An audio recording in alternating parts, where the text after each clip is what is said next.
Hi friends, अस्सलाम वालेकुम। आज मैं आप लोगों को बेबी के लिए झबला और नैपी बनाना बताऊंगी बहुत ही इजी तरीके से। तो बेबी का झबला बनाने के लिए सबसे पहले आपको कपड़ा लेना होगा, जो कि बेबी के हिसाब से लंबाई चौड़ाई आपको लेनी होगी। तो कपड़ा मैंने ले लिया है। कपड़े की चौड़ाई है 24 इंच और लंबाई मैंने ली है 17 इंच। तो इस 17 इंच में से हमें स्लीव भी अलग करना है और झबला भी अलग करना है, तो दोनों का कपड़ा है इसमें। तो सबसे पहले कपड़े को हम 2 फोल्ड में कर लेंगे। तो इस तरह से देखिए मैंने इसको 2 फोल्ड में कर लिया है। इसे अच्छी से सेट कर लेना है। तो देखिए कपड़े को मैंने इस तरह से सेट कर लिया है। अब यहाँ से हमें स्लीव की लंबाई और झबले की लंबाई, दोनों की लंबाई नाप करके हमें कपड़े को कट कर लेना है। तो यहाँ से मैंने झबले की लेंथ रखी है 13 इंच। 13 इंच पर हमें निशान लगा देना है। ये 13 इंच पर मैंने निशान लगा दिया है। बाकी जो कपड़ा बचा है उसकी हम स्लीव कट करेंगे।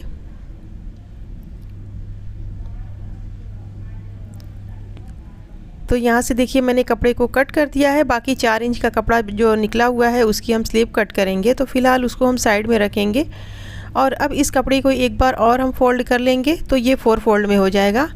तो कपड़े को इस तरह से फोल्ड करने के साथ साथ हमें यहाँ आगे की साइड बटन पट्टी के लिए कपड़ा 1.5 इंच एक्स्ट्रा छोड़ना होगा।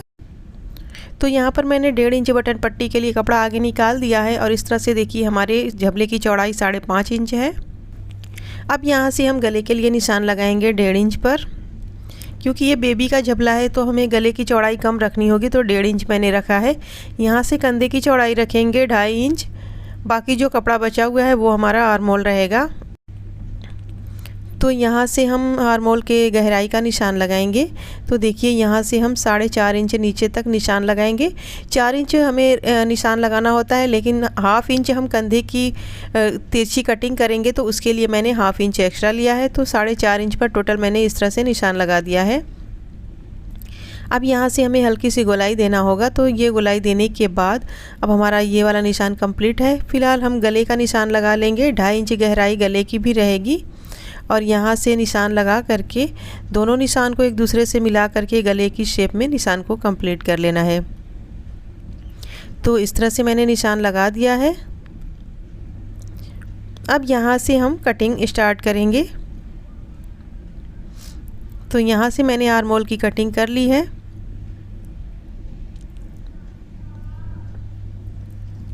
अब यहाँ से हमें थोड़ा सा कंधे को कट करना होगा। जितना मैंने हाफ़ इंच बोला था, हाफ़ इंच से भी थोड़ा सा कम ही तिरछा करेंगे।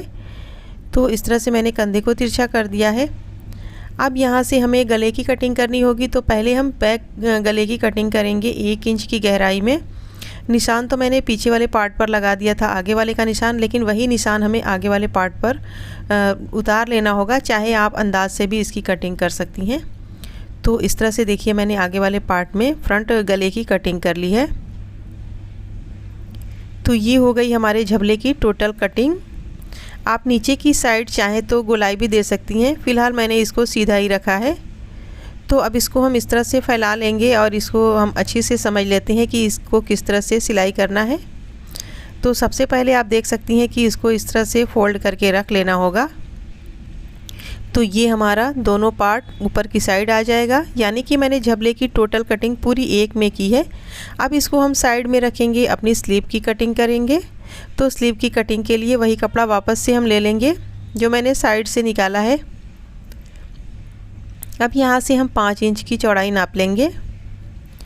ये चौड़ाई नापने के बाद यहाँ पर निशान लगा लेंगे और यहाँ से गोलाई वाला जो एरिया हमें कट करके निकालना है, ये होगी दूरी 2 इंच की। तो इस तरह से पहले हम स्लीव की कटिंग कर लेंगे।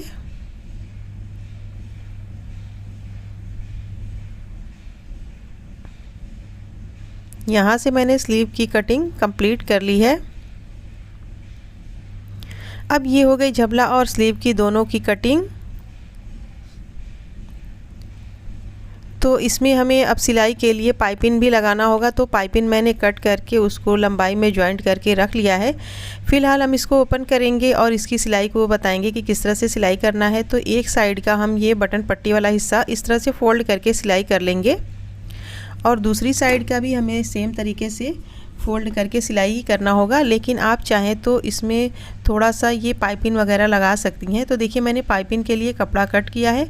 यहाँ पर पाइपिंग को एक सिलाई से जॉइंट करेंगे, फिर हम इस तरह से सीधी साइड फ़ोल्ड कर लेंगे। इस तरह से पाइपिंग की शेप में पट्टी की सिलाई कर लेंगे।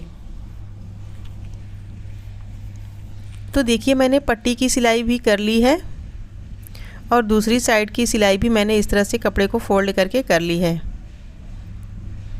अब बारी आती है पाइपिंग लगाने की। ये वाला जो एरिया है यहाँ पर हम पाइपिंग लगाएंगे।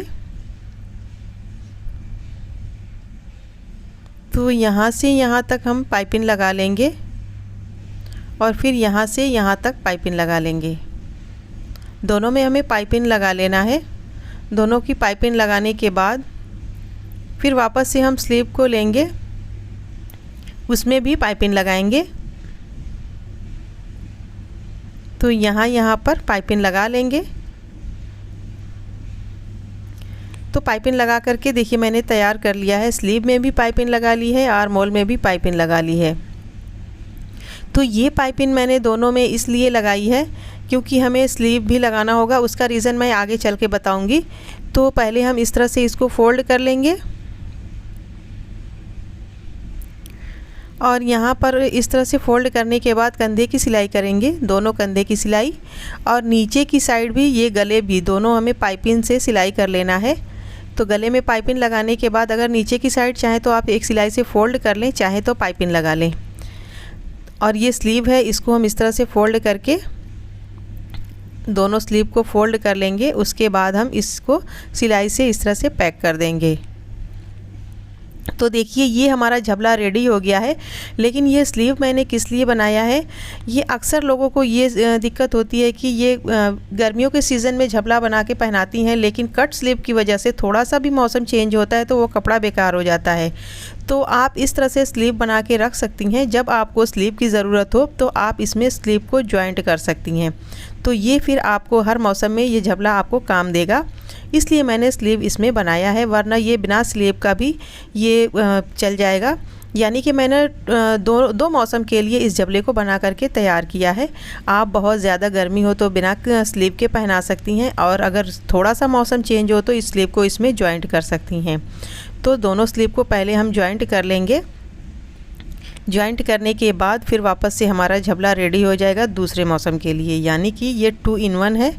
तो इसमें अभी बटन लगाना है, बटन बाद में लगाऊंगी। फ़िलहाल मैंने स्लीव को इसमें जॉइंट कर लिया है। तो आप देख सकती हैं कि बहुत ही इजी है इस तरह से सिलाई करना। आप बस स्लीव बना के रख सकती हैं और आपका झबला दोनों मौसम में आपको काम आएगा। अब बारी आती है इसकी नैपी बनाने की। तो नैपी बनाने के लिए ये मैंने कपड़ा लिया है। नैपी बनाने के लिए आपको स्क्वायर में कपड़ा लेना होगा। लंबाई आप अपने हिसाब से ले सकती हैं। लंबाई इसकी मैंने रखी है 17 इंच। 17 बाई 17 की इसकी लंबाई चौड़ाई है। यानी कि हमें बिल्कुल चौकोर शेप में कपड़ा लेना होता है, जैसे एक रुमाल की लंबाई चौड़ाई होती है। तो आप इसकी लंबाई चौड़ाई अपने हिसाब से कम ज़्यादा रख सकती हैं। 13, 14, 15, 16, 17 आपकी बेबी के ऊपर डिपेंड करता है कि वो कितना हेल्दी है या कितने मंथ का है। तो ये 0 to 6 मंथ के बेबी के लिए झबला है। तो इसको मैंने स्क्वायर में कट किया है। अब ये हम एक कपड़ा लेंगे, लगभग 3 इंच की लंबाई होगी, 2 इंच की चौड़ाई होगी। तो इसको इस तरह से फ़ोल्ड करके एक पट्टी की शेप में इसको हमें तैयार कर लेना होगा। इसकी चौड़ाई सिलाई के बाद आधा इंच आएगी। उसके बाद ये सिलाई करने के बाद फिर इस नैपी वाले कपड़े के एक कॉर्नर पे हम इसको रख देंगे और दूसरा वाला कॉर्नर यहाँ से उठा के ला के यहाँ पर रखेंगे। उसके बाद यहाँ से हमें सिलाई लगाना है। सिलाई लगाते यहाँ तक आएंगे, फिर थोड़ा सा हम खुला हुआ छोड़ेंगे। उसके बाद बाकी हिस्से को हम स्टिच कर लेंगे। तो देखिए ये सिलाई मैंने लगा ली है। अब बारी आती है यहाँ से जो मैंने खुला हुआ पार्ट छोड़ा था यहाँ से सीधा करने की। तो यहाँ से हम कपड़े को सीधा करेंगे और कोई भी नुकीली चीज़ से आप इसके कॉर्नर को अच्छे से फिनिश कर लेंगे। उसके बाद दूसरी साइड के कॉर्नर को भी हम सेम तरीके से बाहर निकाल लेंगे और फिनिश कर लेंगे। तो ये हमारा प्रोसेस कंप्लीट है। अब उसके बाद ये जो मैंने बंधन लगाया है यानी कि छोटी सी पट्टी, उसको इस तरह से फ़ोल्ड करेंगे और इसको एक बार और फोल्ड करके यहाँ पर रख करके हम इसको सिलाई कर लेंगे, मज़बूत सिलाई करेंगे। उसके बाद ये जो खुला हुआ पार्ट है यहाँ की भी सिलाई कर लेंगे। ये सिलाई करने के बाद फिर वापस से हम इसको इस तरह से फ़ोल्ड करके इसका सेंटर में निशान लगाएंगे ये सेंटर में निशान लगाने के बाद फिर यहाँ पर हम इस तरह से छोटा छोटा 4-5 चुनट लगाएंगे। ये चुनट बहुत से लोग नहीं लगाते हैं, लेकिन इस चुनट को बहुत ज़रूरी आप समझें, क्योंकि इसी की वजह से बेबी की कमर की फिटिंग आती है, वरना ये बार बार आपका नीचे आएगा। तो इस तरह से हमारे बेबी नैपी भी बन के तैयार है। तो ये झबला और नैपी दोनों हमने बना करके तैयार कर लिया है। तो ये नैपी भी बहुत आसानी से आप घर पे बना सकती हैं। इसको बनाने में कोई भी दिक्कत नहीं है। यूज़ करने के लिए इस तरह से इसको इसमें पहना करके इसको नॉट लगाना होगा। तो ये नैपी भी हमारी बनके तैयार है। इस तरह से मैंने झबला और नैपी दोनों ही बना करके कंप्लीट कर लिया है। तो देख सकती हैं कि इसका फ़ाइनल लुक। उम्मीद है कि आज की हमारी झबला और नैपी की वीडियो आपको बहुत पसंद आई होगी। अगर वीडियो पसंद आई तो इसे लाइक करें, शेयर करें, हमारे चैनल को सब्सक्राइब ज़रूर करें। अगली वीडियो में फिर मिलेंगे, तब तक के लिए अल्लाह हाफिज़।